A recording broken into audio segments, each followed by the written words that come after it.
여러분 반갑습니다. 저는 디지털 스토리 스튜디오의 김유석입니다. 우리가 학교에서 조선하면 딱 배우는 거 있죠. 바로 숭유억불. 불교를 누르고 유교를 숭상했다는 이 정책 말이에요. 그런데 이게 그냥 종교 문제였을까요? 오늘 그 속을 한번 제대로 파고 들어가 보겠습니다. 그런데 만약에요, 이 모든 게 사실 종교 싸움이 아니라 정보, 그러니까 지식 자체를 누가 독점하느냐를 두고 벌인 무려 500년짜리 거대한 설계였다면 여러분 믿으시겠어요? 이 큰 그림을 이해하려면요. 일단 시간을 거슬러 올라가서 조선이 세워지기 전 과연 누가 지식 권력의 헤게모니를 쥐고 있었는지부터 봐야 합니다. 바로 고려시대 승려들입니다. 이분들은 우리가 흔히 생각하는 산속에서 조용히 돛 닦는 분들이 아니었어요.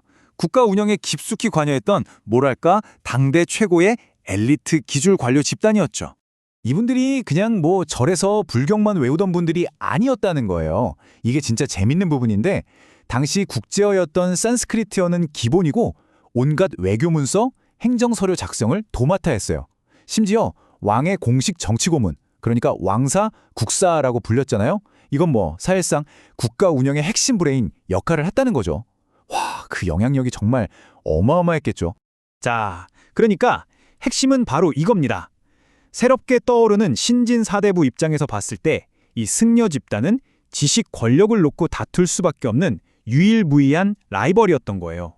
그래서 사대부들은 이 경쟁에서 이기기 위해 성리학이라는 아주 강력한 무기를 꺼내듭니다. 이게 방패이면서 동시에 칼이었어요. 그러니까 성리학은 국가 운영을 위한 완벽한 매뉴얼이라는 방패 역할을 했고요. 동시에 이 매뉴얼을 읽고 실행할 수 있는 건 오직 우리뿐이다라는 칼의 역할을 한 거죠. 한문이라는 암호 해독기를 자기들만 갖고 있었으니까요. 정도전이 쓴 불시잡변 같은 책들도요. 이게 단순한 종교 비판이 아니었던 겁니다. 이 나라의 지적 리더는 과연 누구인가? 라는 질문을 던지면서 이제 그 자격은 우리 사대부에게 있다고 선포하는 일종의 정치적 선전포고였던 셈이죠. 이렇게 라이벌을 딱 정하고 나니까 그 다음부터는 아주 치밀하고 조직적으로 승려 집단의 힘을 빼기 시작합니다. 이 전략은 크게 세 단계로 볼 수 있는데요. 첫째, 새로운 피가 수혈되는 걸 막아버렸습니다. 승려가 되는 시험, 즉 승과를 없애버린 거예요. 똑똑한 인재들이 더는 불교계로 갈 수 없도록 길을 원천 차단하고 오직 과거 시험이라는 단 하나의 길만 남겨둔 거죠.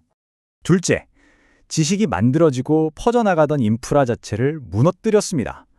전국의 사찰수를 확 줄여버리고 승려들은 아예 수도인 한양에 들어오지도 못하게 했어요.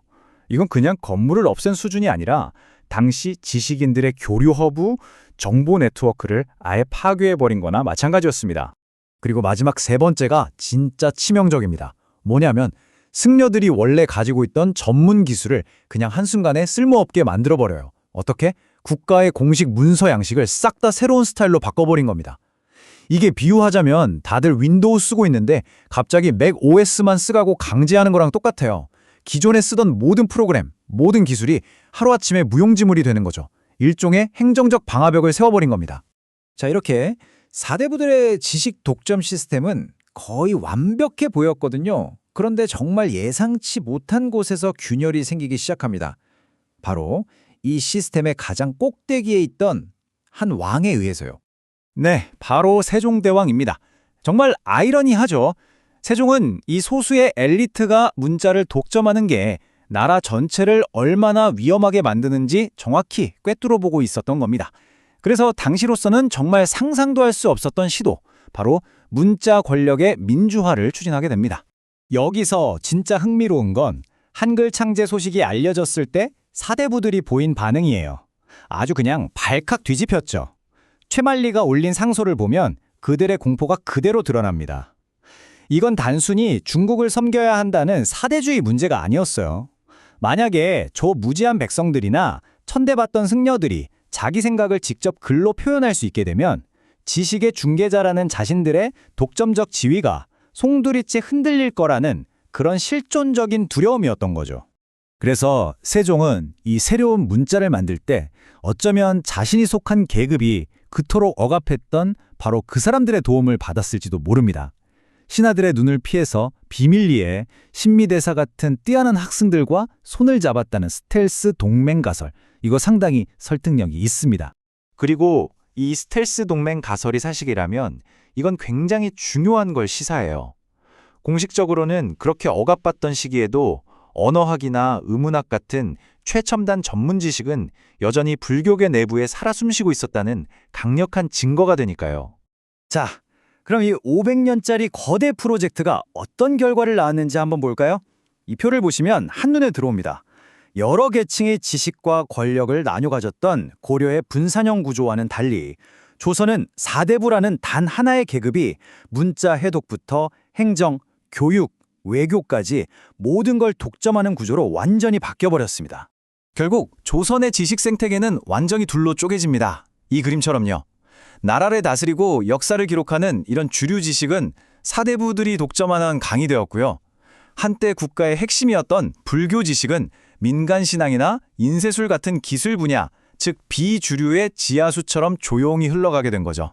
그리고 이 그림이 그 500년짜리 통제 시스템의 완성된 모습을 기가 막히게 보여줍니다. 인재 유입을 막는 제도, 경제적 기반 파괴, 문서 코드의 교체, 그리고 역사 기록의 독점. 이 네 개의 톱니바퀴가 서로 맞물려 돌아가면서 한 집단이 정보와 권력을 완벽하게 통제하는 철옹성을 쌓아 올린 겁니다. 자, 그럼 이제 마지막 질문입니다. 이 500년 묵은 문자 권력 싸움이 지금 21세기를 사는 우리랑 도대체 무슨 상관이 있을까요? 놀라울 정도로 닮아 있습니다. 과거 한자를 아는 것이 권력이었다면 오늘은 코딩과 디지털 정보를 다루는 능력이 권력이죠. 사찰 네트워크를 파괴했던 건 오늘날의 디지털 정보 격차 문제로 나타나고 있고요. 행정문서 양식을 바꿨던 그 방화벽은 지금 거대 플랫폼 기업들이 만든 알고리즘의 독점과도 비슷해 보입니다. 조선의 숭유 억불이 결국 문자에 대한 통제권 싸움이었다면 오늘날 우리 시대의 정보 독점자는 과연 누구일까요?